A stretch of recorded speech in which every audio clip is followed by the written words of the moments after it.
Hi Dixons, I'm Famila Stewart, Head of History at the wonderful Dixons Trinity Academy in Bradford.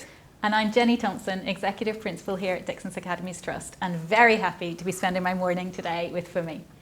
Today's little episode drills down into what we mean when we talk about curriculum and powerful knowledge here at Dixons.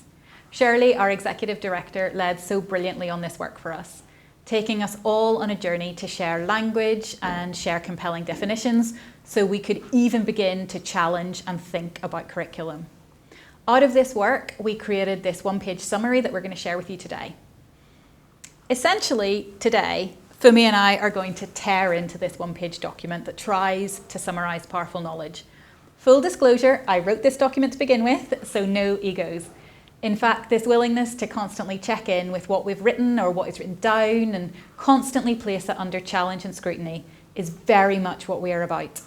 It's how we avoid false idols.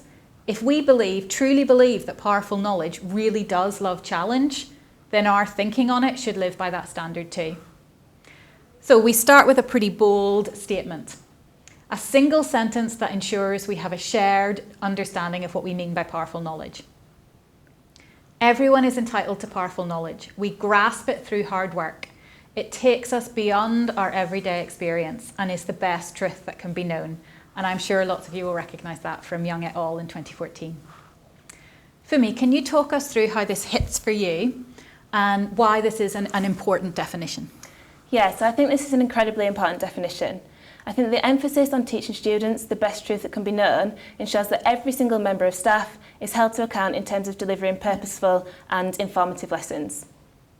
For staff, the definition serves as an important reminder to scrutinise our schemes and teaching to ensure that we really are delivering the best truth to our students. For students, being able to go beyond our everyday experiences is key in terms of preparation for life after school. In educating students with knowledge that they may not necessarily acquire otherwise, we are preparing them to understand, make connections with, and even challenge, if necessary, situations and circumstances that they might be later exposed to. Thank you. In the document, I've summarised it into 4 bullet points around what is it, what is powerful knowledge. We've said it's the best that is thought and said. It's always debated. Powerful knowledge loves challenge. It's distinct from everyday knowledge and it is subject specific. But we felt that even though it was a summary, it didn't miss anything crucial. The next one, for me, is a real nerve ending, and I know we've talked about this before. I grew up studying an English curriculum in an Irish school. And I feel very itchy, and if you ever want to get me into a discussion or an argument about it, this is an easy place to go to, about who decides what powerful knowledge is and whether that is acceptable.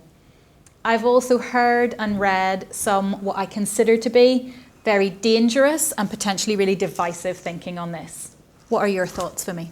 Yeah, I completely agree with you. I think that in allowing one person or one group of people to decide what constitutes powerful knowledge, it runs the risk of excluding components of knowledge that for some people are indisputably powerful. It's crucial that in our commitment to delivering powerful knowledge, we also commit to delivering knowledge that embodies diversity. Absolutely. In your opinion, is it really good enough to not state a direct intention to representation and diversity here? Well, I think that where criteria is provided, those criteria are seen as compulsory, whereas when criteria is omitted, an illusion of kind of optionality is created. In schools like ours, with a staff body that are committed to representation and inclusion, this may be less of a problem, as our dialect around powerful knowledge would naturally embody a need for representation. However, in schools that are perhaps less united in this mission, it may become problematic for representation to be omitted from the criteria. Yeah. And I totally hear your humility in saying schools, but I think I would happily say any organisation and perhaps or country. I know you already know my thinking on this, Fumi, we've shared it before, but I can become very heated and unhelpfully inarticulate pretty quickly when we get onto the territory of what has become known as cultural capital. As an English teacher before anything else, this is so often casually cited as a deficit model. The kids are disadvantaged because they don't understand the references in the language paper, they need to develop cultural capital. And I just can't accept that. My multilingual, dual heritage children of the diaspora need to develop their cultural capital.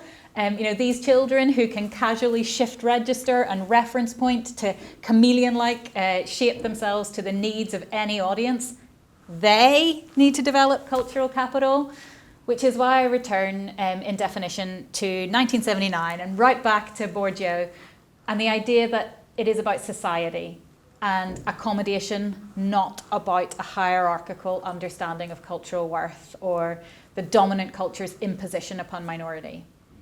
But this could still be wrong, or maybe not brave enough, or maybe it is something I get in too much of a state about, and I accept that. For me, it is about getting access to decision-making capital and being able to choose. What are your thoughts, Mimi? Again, I completely agree with your thoughts here. I really value working in such a diverse school and being enlightened on a daily basis, really, to incredibly interesting and exciting aspects of different cultures. It would be disturbing to think that any student should ever leave school with the belief that their fascinating, diverse and wonderful culture should in any way be deemed lesser than another. I suppose our emphasis here should be on realism. Within different societies, there are different aspects that we must understand, at the very least, in order to be successful. Well, I don't think I could say that more perfectly. So what a fantastic place to bring us to end. Thank you so much, Fumi, and we hope that's been useful.